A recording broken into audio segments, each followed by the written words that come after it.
Assalamualaikum warahmatullahi wabarakatuh. Selamat pagi, perkenalkan kami dari kelompok 3 kelas PPCB akan mempresentasikan materi terkait topik 9 yang berjudul Distribution Channel and Supply Chain Management in High-Tech Market. Next. Sebelum kami presentasi, alangkah baiknya saya memperkenalkan anggota kelompok kami. Yang pertama ada Safira Mardiana, NRP 029. Kemudian ada saya sendiri, Silviana, NRP 032. Kemudian Maya Wulan Sahari, NRP 040. Salsya Adila, NRP 042. Zahwa Konia, NRP 060. Sultan Giga, NRP 071. Gede Bayu, NRP 118. Naria Ramadhani, NRP 120. Dianya Baik, NRP 131. Dan Aldi Arhab, NRP 139.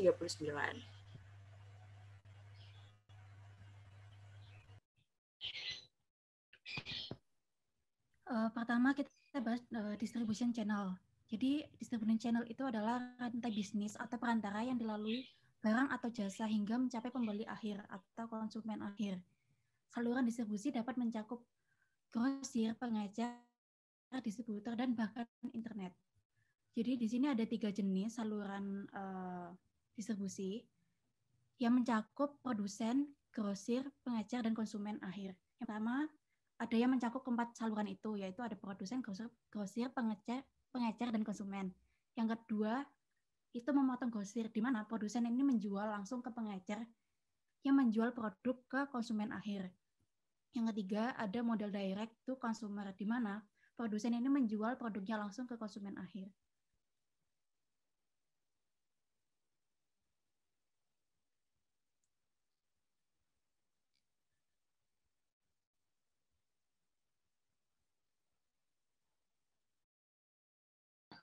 Oke, yang selanjutnya adalah channel structure. Jadi channel structure sendiri itu adalah total tingkatan dan perusahaan yang terlibat dalam aliran produk mulai dari produsen hingga konsumen akhir.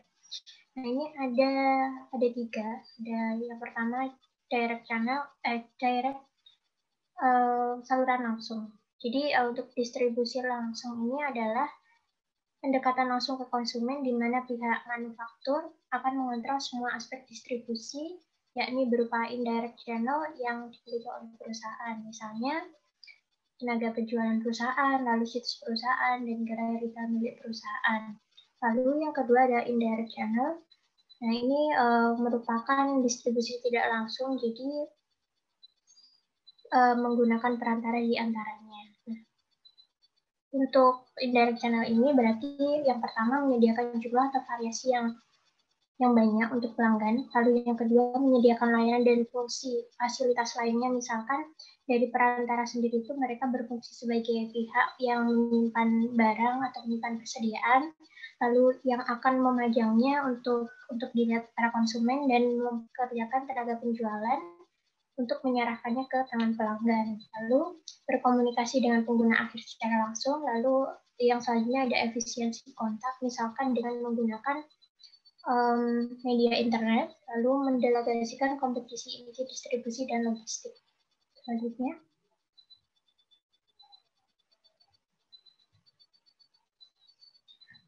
Nah, ini adalah channel struktur yang ketiga, yakni hybrid, dual, or concurrent channels. Jadi ini merupakan kombinasi direct channels dan indirect channels. Nah, ini seperti yang ditunjukkan dalam gambar. Jadi untuk yang direct itu dari manufaktur nanti langsung ke end customer. Nah, sedangkan yang indirect itu manufaktur melewati distributor atau broker, baru ke reseller dan ke end customer, atau dari manufaktur ke reseller dulu, baru ke end customer.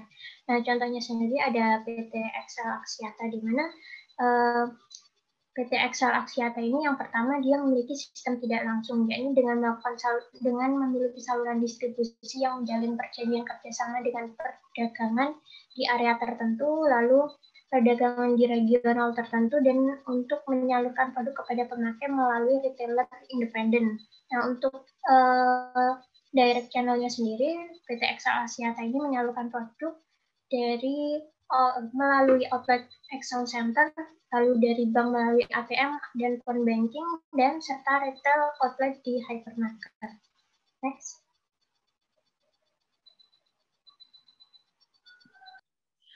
Nah, selanjutnya ada direct channel.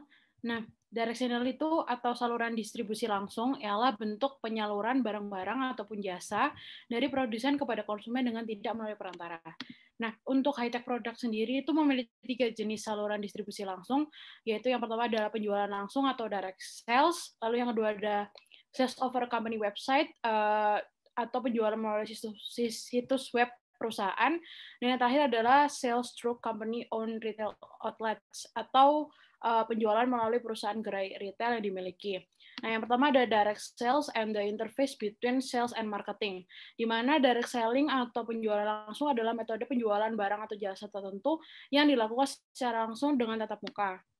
Nah, jadi untuk direct selling sendiri itu dia dapat melakukan kendali terhadap pesan produk dan CRM atau Customer Relationship Management. Next. Nah, ini kemudian ada 4 jenis hubungan antara sales dan marketing. Jadi ini tipe-tipenya tuh berdasarkan karakteristik, useful, dan need to change-nya masing-masing. Yang pertama ada undefined atau independent, lalu ada defined, ada align atau corporate, dan yang ketiga ada integrated. Untuk detailnya bisa dilihat di tabel tersebut. Next. Nah, yang selanjutnya tipe dari direct channels tuh ada sales over company website. Nah, atau penjualan melalui sistem perusahaan. Nah, jadi banyak perusahaan itu menawarkan produk mereka untuk dijual melalui situs web mereka sendiri. Nah, ketika situs web langsung perusahaan itu digunakan, strategi ini tuh disebut sebagai distribusi bricks and clip distribution model atau nah, faktor-faktor yang perlu dipertimbangkan sebelum pindah dari pemasaran tradisional ke model bricks and clip distribution model ini itu seperti kayak apakah perusahaan itu memiliki kompetensi dan kapabilitas untuk berinovasi dan mengoperasikan situs web e-commerce-nya, lalu apakah perusahaan itu dapat menjual dan sudah menyiapkan katalog produk, lalu apakah perusahaan itu memiliki infrastruktur yang ada untuk mendukung penjualan langsung kayak misal pemenuhan pesanan, pengembalian, atau layanan pelanggan. Nah, pertanyaan-pertanyaan itu tuh harus dijawab. Nah, apabila sebuah perusahaan itu dapat menjawab ya untuk semua pertanyaan itu, maka model penjualan langsung melalui web itu dapat digunakan. Namun jika jawaban atas salah satu pertanyaan itu adalah tidak, maka model penjualan langsung melalui web itu mungkin akan bermasalah. Nah, selain mempertimbangkan pertanyaan-pertanyaan di atas, itu ada beberapa faktor lain, yaitu perusahaan harus mempertimbangkan reaksi balik dari saluran mereka yang ada, baik direct maupun indirect, karena banyak perusahaan itu mengalami penolakan dari saluran distribusi mereka ketika menambahkan saluran penjualan berbasis web. Nah, penolakan ini tuh muncul akibat dari kanibalisasi atau perpindahan penjualan dari saluran lain. Nah, kanibalisasi sendiri adalah suatu keadaan di mana adanya pertumbuhan penjualan sebuah merek itu dapat mengakibatkan penurunan penjualan merek lainnya dalam suatu lini produk yang sama dan dalam suatu perusahaan yang sama. Nah, selanjutnya ada disintermediation, di mana itu merupakan penghilang perantara dalam rantai pasokan atau memotong rantai alih-alih melalui saluran distribusi tradisional. Perusahaan itu sekarang cenderung dapat menangani setiap pelanggan secara langsung, misalnya melalui internet atau website. Next. Dan jenis untuk direct channel untuk high-tech produk itu yang terakhir adalah company owned retail outlets atau penjualan melalui gerai retail perusahaan yang dimiliki. Nah, company owned retail outlets ini itu merupakan salah satu jenis saluran distribusi langsung yang digunakan oleh perusahaan high-tech di mana banyak menuai kesuksesan. Dan hampir semua high-tech produk itu mengintegrasikan sepenuhnya penjualan retail ke dalam strategi pemasaran. Nah, hal ini itu didukung oleh teori channel evolution theory, di mana dia mengatakan bahwa konsumen itu lebih nyaman kalau pergi ke suatu toko merek. Nah, kenapa konsumen itu cenderung untuk datang ke retail kalau membeli high-tech produk itu karena konsumen itu memungkinkan untuk mendapatkan pengalaman langsung dengan mengoperasikan misal kayak produk komputer itu bisa mengoperasikan komputer, notebook, gadget atau TV layar lebar dan produk lainnya. Jadi dan mungkin kayak produk high tech itu contohnya kayak Tesla itu mungkin bisa melakukan test drive seperti itu. Nah, salah satu contoh perusahaan yang sukses menerapkan mendirikan toko itu adalah Apple, di mana Apple itu membuka toko pertamanya di McLean, Virginia pada tahun 2001. Dan karena rekam jejak kesuksesannya itu dan itu merupakan hal yang fenomenal pada tahun itu, pada Juni 2008 Apple telah berhasil mengoperasikan 215 toko retail di 6 negara termasuk Australia, Amerika Serikat, Inggris, Jepang, Kanada, dan Italia, serta outlet-outlet itu telah menyumbang hampir 20% dari pendapatan Apple.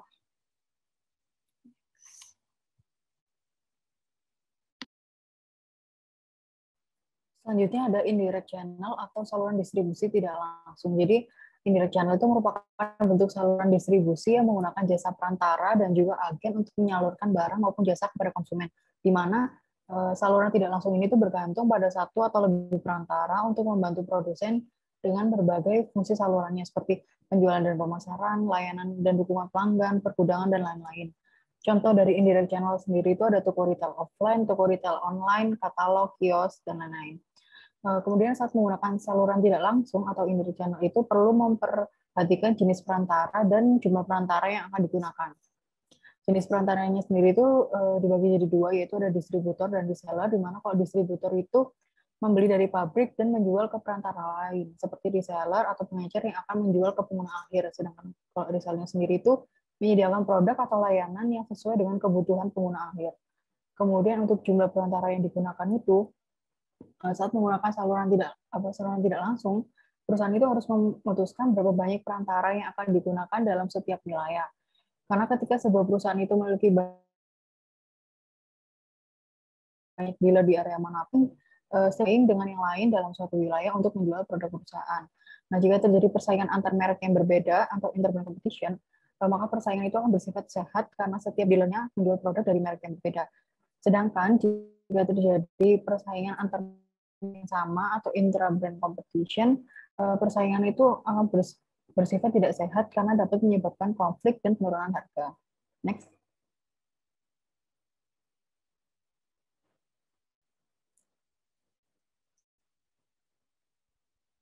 Selanjutnya di sini ada tipe reseller. Jadi dapat dilihat dari 4 aspek yang ada di tabel tersebut. Ada FAR atau FAD. FAR itu value added reseller.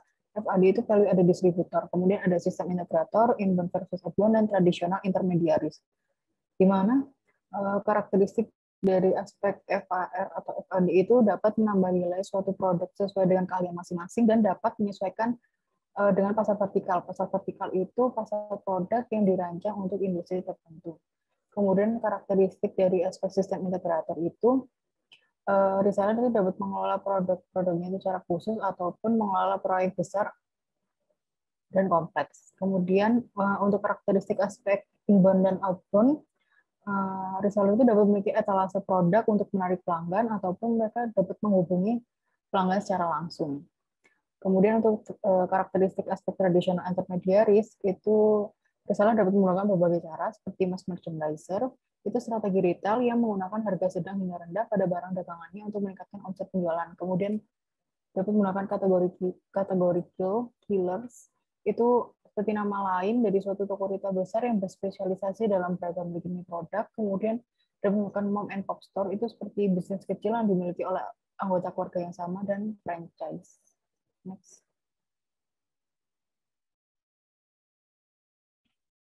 Kemudian ada channel and supply consideration in high-tech market atau pertimbangan-pertimbangan. Jadi pertama ada pengaburan anggota khusus dalam rantai pasokan. Kemudian ada perlunya saluran tidak langsung untuk memberikan nilai kepada pabrikan. Kemudian ada evolusi saluran berteknologi tinggi. Ada pasar abu-abu, pasar gelap, pembajakan dan pembatasan ekspor, internet, hubungan vertikal, dan yang terakhir perangkat lunak manajemen rantai pasokan.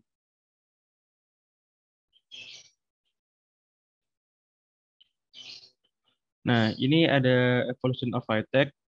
Jadi pada gambar tersebut dijelaskan ketika teknologi baru pertama kali muncul di pasar, strategi penjualan secara alami difokuskan pada OEM, vendor perangkat lunak independen, dan integrator karena produk berjuang untuk mendapatkan dukungan dan kehadiran di industri. Setelah teknologi mendapat pijakan di pasar dan target beralih ke pengguna awal, VAR yang secara teknis cerdik bergabung dengan integrator sebagai saluran penjualan utama. Kemudian saat teknologi mendekati masa kritis dan memasuki fase pertumbuhan tinggi, saluran penjual tradisional diperlukan, distributor nasional, dealer nilai tambah, dan pengecer tradisional seperti superstore komputer. Masing-masing berfungsi untuk menambah cakupan di pasar yang berkembang. Pada titik siklus teknologi ini, anggota saluran sebelumnya seperti VAR dapat beralih ke teknologi dan peluang yang lebih baru, bahkan sambil mempertahankan kehadiran mereka dalam teknologi saat ini sebagai kenyamanan bagi basis pelanggan mereka. Begitu teknologi mencapai kematangan sebagai teknologi standar, siklus distribusi bergeser lagi, dan saluran pasar massal menjadi semakin penting. Saat teknologi mencapai kematangan, peningkatan penggunaan pedagang massal, elektronik konsumen, dan toko produk kantor dapat dilihat. Tentu saja ada pengecualian untuk model yang digambarkan seperti pada gambar tersebut. Kesuksesan pertama, beberapa produk mungkin terdapat pada saluran retail. Misalnya, jika produk memiliki aplikasi di lingkungan rumah, vendor harus menjual di tempat pelanggan ini membeli, yang biasanya di toko retail atau melalui internet. Atau jika pasar terdiri dari pelanggan bisnis dengan basis terpasang dari teknologi yang ada, pelanggan menghadapi sakit kepala saat bermigrasi ke teknologi baru, sehingga mungkin lebih konservatif dan memerlukan penjualan yang lebih pribadi.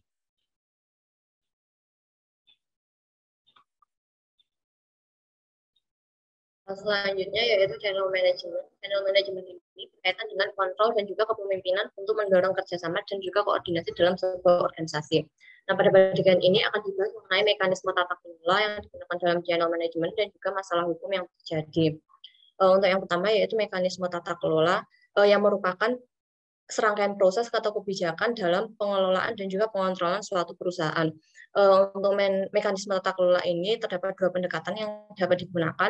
Untuk pendekatan yang pertama yaitu kuantitatif, yang merupakan kemampuan suatu perusahaan untuk mengembangkan aturan, memberikan perintah, dan memaksakan keputusan. Kontrol ini dapat berasal dari rasa kepemilikan perusahaan, pengambilan keputusan yang terpusat, dan juga kekuasaan tinggi yang dimiliki. Untuk pendekatan yang kedua yaitu kontrol bilateral yang merupakan kegiatan atau aktivitas yang berasal dari dua perusahaan. Kontrol ini bisa muncul karena adanya kepentingan bersama, fleksibilitas atau adaptasi karena adanya ketidakpastian pasar, saling berbagi keuntungan atau beban, komunikasi kolaboratif, norma relasional, berbagi informasi, saling ketergantungan dan komitmen bersama, dan juga kepercayaan yang terjalin antar perusahaan. Next.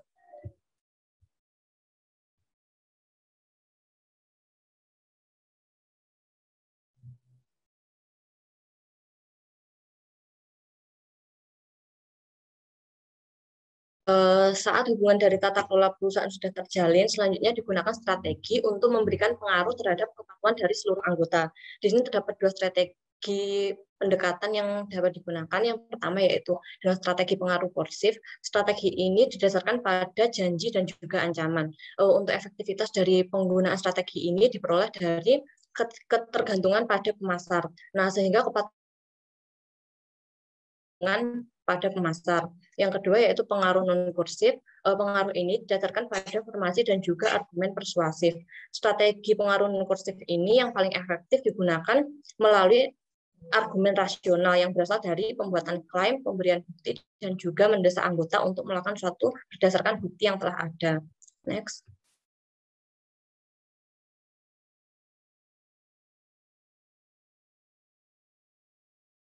Selanjutnya yaitu masalah hukum. Terdapat dua permasalahan hukum yang terjadi. Yang pertama yaitu pengikatan dan juga pengaturan transaksi eksklusif.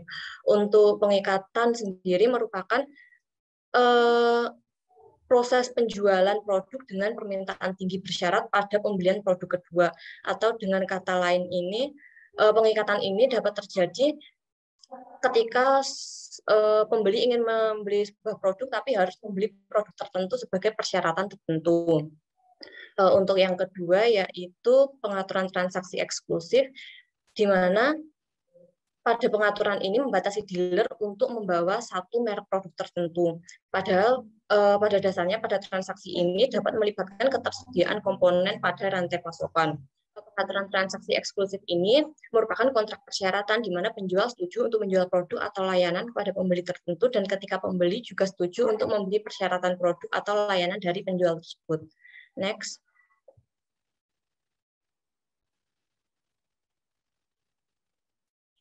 Selanjutnya ada channel performance. Jadi di sini tuh menilai indikator kinerja kuantitatif dan kualitatif itu sangatlah penting. Jadi di sini tuh terdiri dari resellers contribution to supplier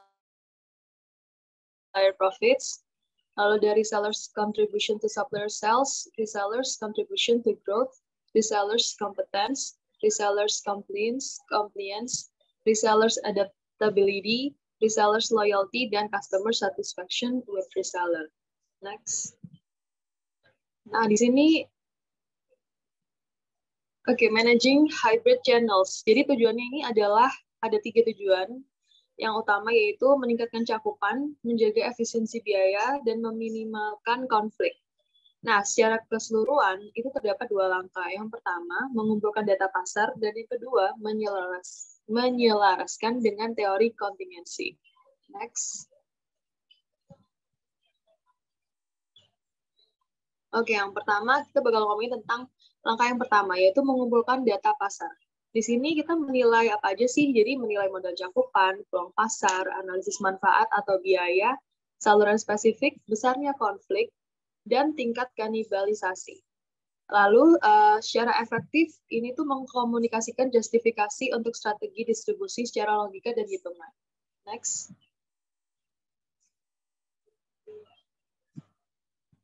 Nah, yang kedua, kita bakal ngomongin tentang langkah yang kedua dari managing hybrid channels, yaitu menyelaraskan dengan teori kontingensi. Nah, pendekatan kontingensi ini untuk mengembangkan saluran hybrid, jenis saluran yang digunakan harus sesuai dengan faktor kontingen tertentu untuk mengoptimalkan hasil. Jadi bisa kita lihat di sini ada channels, lalu di sini ada target, ntar bakal menimbulkan suatu channel performance. Next. Nah, penerapan yang efektif dari teori kontingensi adalah pertama, mengidentifikasi segmen target pelanggan, lalu menggambarkan tugas-tugas yang akan dijual kepada segmen tersebut, dan mengalokasikan saluran yang paling efisien atau efektif untuk tugas-tugas tersebut. Next. Nah, berikut ini adalah tabelnya, ada channel, ada task. Nah, di sini tuh tabel ini tuh mengalokasikan tugas ke channel. Bisa dilihat sendiri di slide. Next.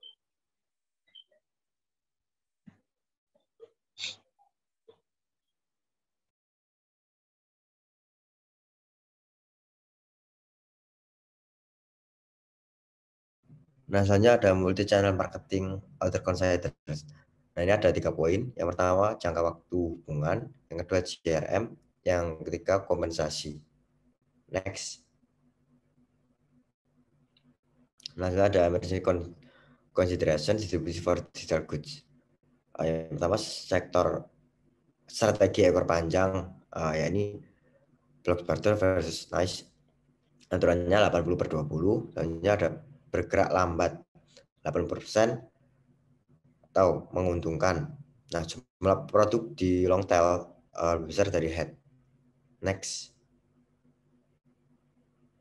Selanjutnya ada emerging consideration gray market. Nah, ini ada pengalian barang ke distributor resmi dijual dengan harga diskon. Nah, ini persaingan antar merek, konflik saluran. Lalu saluran yang sah kehilangan, yakni bisnis, insentif untuk mendorong penjualan atau memberikan layanan. Next. Nah, selanjutnya ada penyebab dan solusi. Kebijakan untuk penyebab ada kebijakan harga diskon volume, perbedaan nilai tukar internasional, struktur biaya pengecer berbeda, distribusi yang sangat selektif, dan produsen melakukan banyak fungsi pemasaran.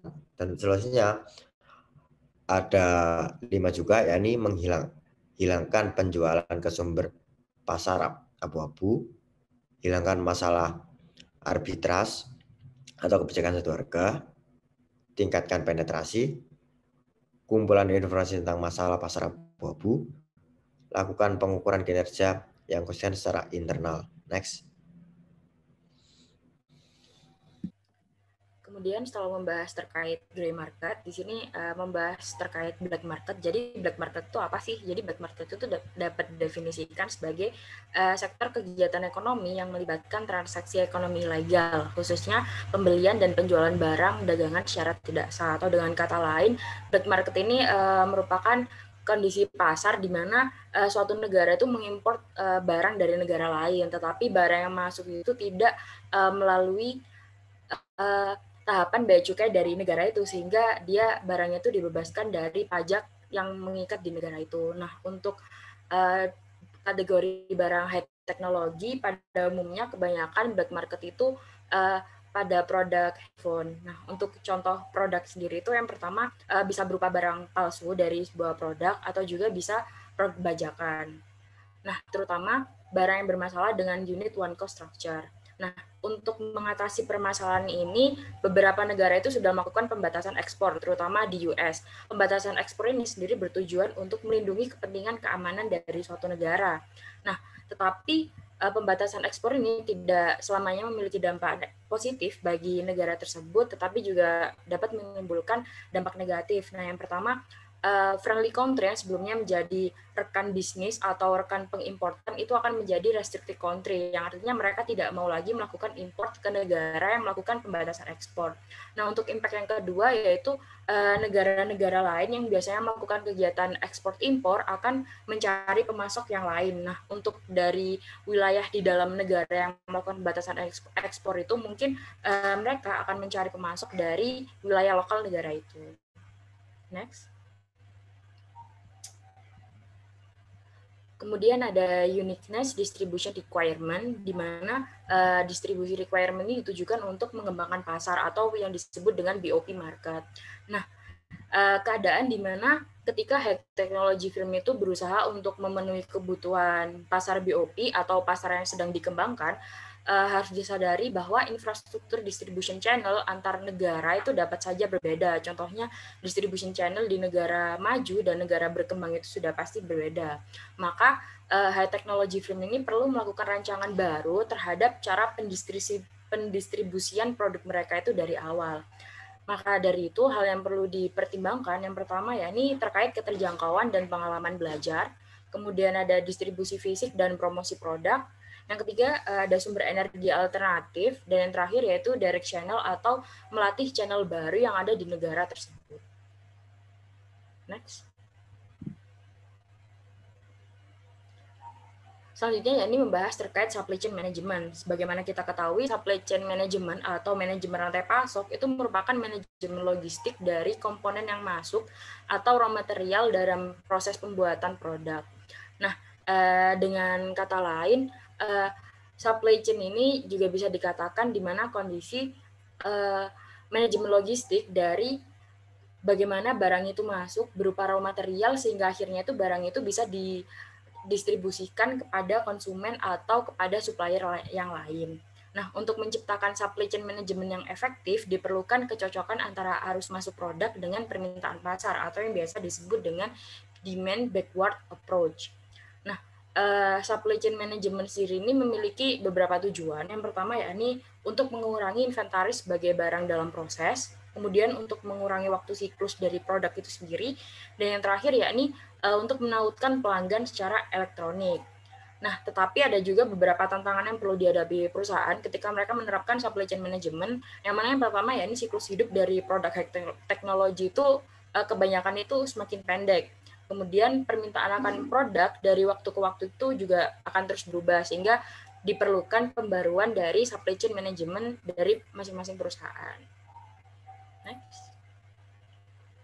Terus ada matching supply chain management. Itu terdapat dua. Yang pertama ada demand uncertainty atau ketidakpastian permintaan dengan ciri-ciri sulit untuk memprediksikan permintaan, yaitu seperti konsumen akhir. Nah, untuk dia itu rendah terhadap produk fungsional seperti familiar to end consumer, tinggi terhadap produk inovatif seperti end consumer risk atau resiko konsumer akhir. Untuk menguranginya, anggota rantai pasok harus berbagi informasi tentang permintaan pasar. Next. Nah, yang kedua adalah supply uncertainty atau ketidakpastian supply. Dengan ciri-ciri sulit untuk memprediksikan kualitas dan kuantitas yang diperlukan dari olahan mentah, komponen, infrastruktur, supply, dan layanan. Rendah terhadap proses pasokan yang stabil, ya seperti teknologi yang matang.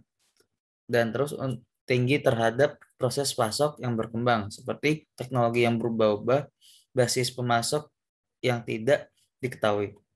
Dengan cara menguranginya itu yaitu kolaborasi desain awal, pengembangan produk bersama dengan pemasok, partisipasi dalam pasar online untuk perencanaan yang disinkronkan dengan pemasok.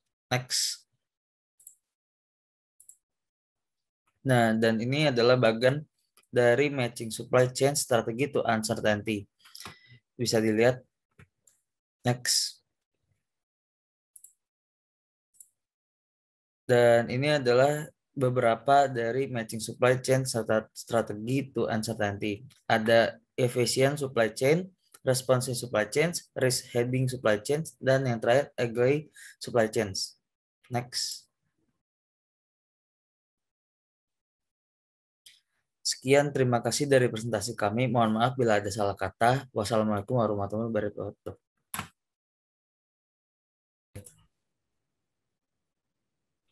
Assalamualaikum warahmatullahi wabarakatuh. Selamat pagi. Perkenalkan kami dari kelompok 3 akan mempresentasikan study case terkait materi topik 9 yang berjudul Analysis on the Distribution Channel Strategy of Konka TV. Next. Di sini ada 10 anggota kelompok kami. Yang pertama ada Safira Mardiana, NRP 029, ada saya sendiri, Silviana, NRP 032, kemudian ada Maya Wulansari, NRP 040, ada Salsya Adila, NRP 042, kemudian Zahwakoni, NRP 060, Sultan Giga, NRP 071, Gede Bayu, NRP 118, Naria Ramadhani, NRP 120, Dianya Baik, NRP 131, dan Aldi Arhab, NRP 139. Next.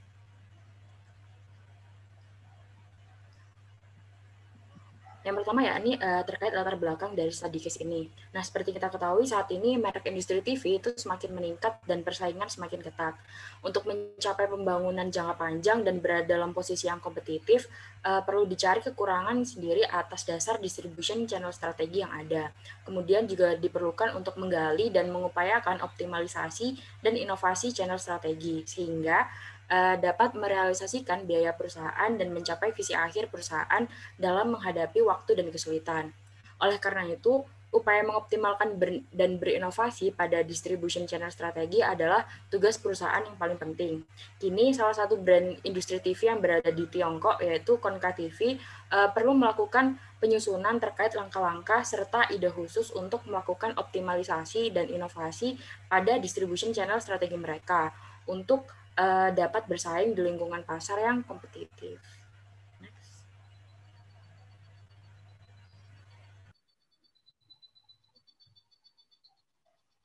Lalu berikut adalah situasi terkini dari Konka TV itu sendiri. Jadi Konka TV ini adalah produk yang tahan lama, komposit besar yang membutuhkan lebih banyak teknik penjualan dan layanan purna jual. Konka Group ini dan Konka Company membeli beberapa agen atau perantara untuk menjual Konka TV di pasar tertentu. Nah, seperti yang telah ditunjukkan pada gambar di samping, jadi untuk saat ini Konka Company ini sudah berada di 6 wilayah, di mana pada saat yang sama telah mendirikan 70 cabang Konka, 300 departemen penjualan dan bisnis, 200 toko rantai waralaba, dan lebih dari 3.000 outlet perawatan khusus. Dan saat ini telah bekerja sama dengan ribuan dealer resmi pada saat yang sama. Nah, lalu Konka ini juga bekerja sama secara langsung dengan toko Sunning Appliance Chain. Dan terakhir, dengan adanya perkembangan digital, ini jadi Konka juga memasuk produk langsung ke platform online seperti supermarket internasional di mall. Next.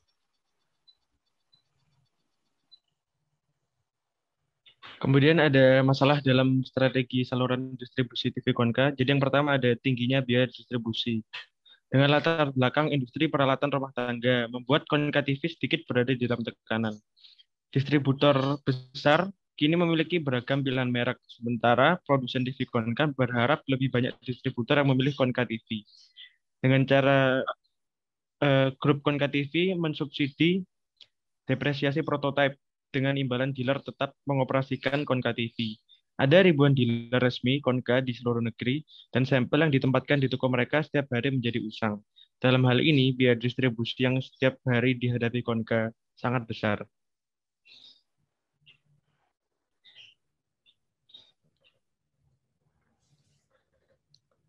Nah, selanjutnya ada masalah dalam strategi saluran distribusi TV Konka. Nah, konflik alokasi sumber daya saluran internet memiliki dampak yang signifikan terhadap penjualan toko offline. Saat berbelanja, konsumen memilih melihat barang secara langsung, kemudian membandingkan harga dengan barang yang sama secara online, dan memilih barang yang memiliki keunggulan harga untuk membeli. Tentu hal tersebut berdampak pada penjualan offline, menghancurkan keuntungan dealer offline, membuat penjualan offline turun, serta loyalitas dealer offline Konka juga menurun. Pilihan dealer untuk menyimpan atau mengubah produk merek lain secara langsung mempengaruhi pengalaman berbelanja pelanggan, mengurangi pengaruh merek. Next.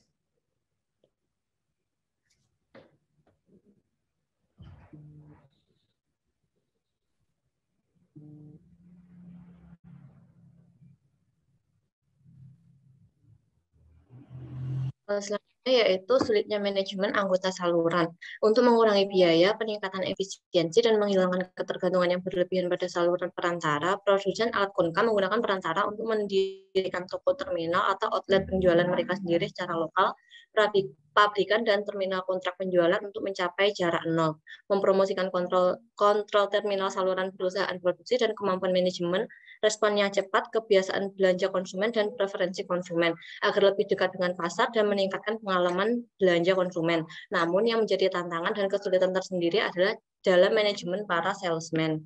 Next.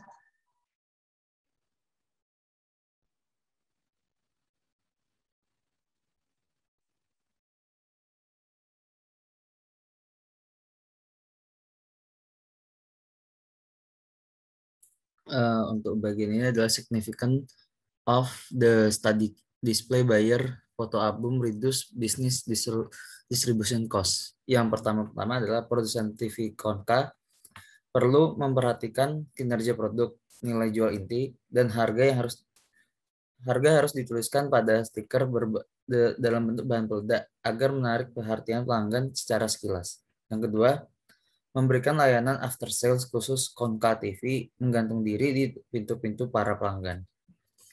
Dan yang terakhir adalah meneruskan semua rendering dan yang dibawa ke Konka. Perusahaan Konka membuat verifikasi terpadu dan mencetak gambar menjadi foto album untuk distributor, sehingga distributor dapat meletakkan album foto yang dipajang oleh pembeli di area Konka TV.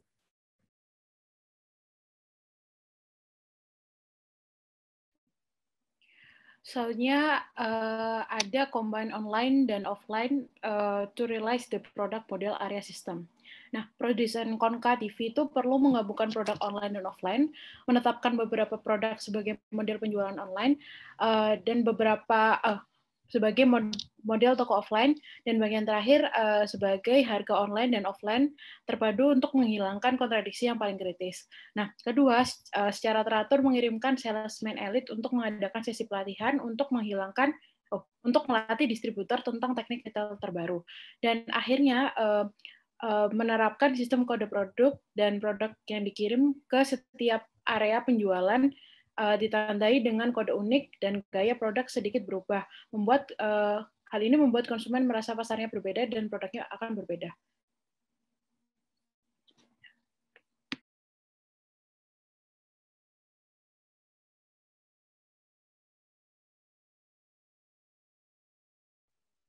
Selanjutnya itu saran untuk mengatasi masalah dalam strategi saluran distribusi Konka TV, yaitu dengan memahami kebutuhan internal dan eksternal perusahaan untuk meningkatkan tingkat manajemen. Dengan cara yang pertama, perusahaan Konka secara rutin menyelenggarakan peluncuran produk dan melakukan pelatihan bedah dan manajemen profesional kepada dealer. Kemudian yang kedua, meningkatkan standar salesman Konka dengan cara melaporkan penjualan setiap hari, kemudian melaporkan statistik setiap bulan, dan penjualan regional.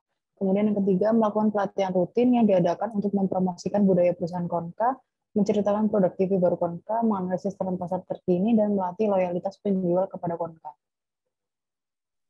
Selanjutnya dia memperkuat hukuman dan penghargaan untuk menjaga ketertiban pasar.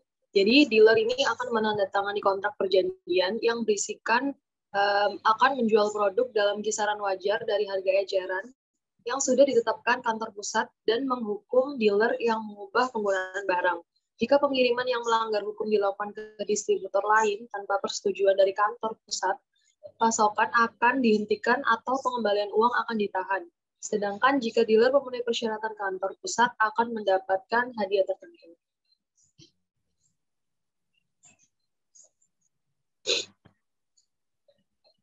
Lalu untuk kesimpulan yang dapat diambil itu, persaingan yang sangat ketat di pasar peralatan rumah tangga Tiongkok mendorong pengembangan dan inovasi distribution channel strategi.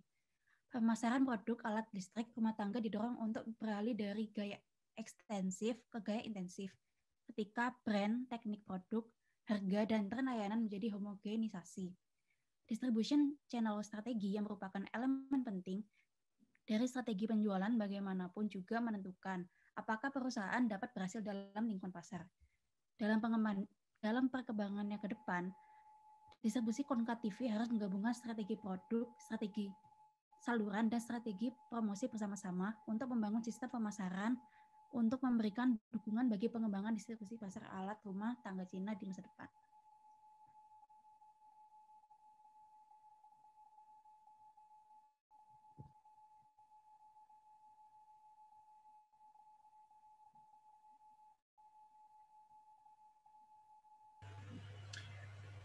Sekian presentasi terkait case study dari kelompok kami. Mohon maaf apabila ada salah kata. Wassalamualaikum warahmatullahi wabarakatuh.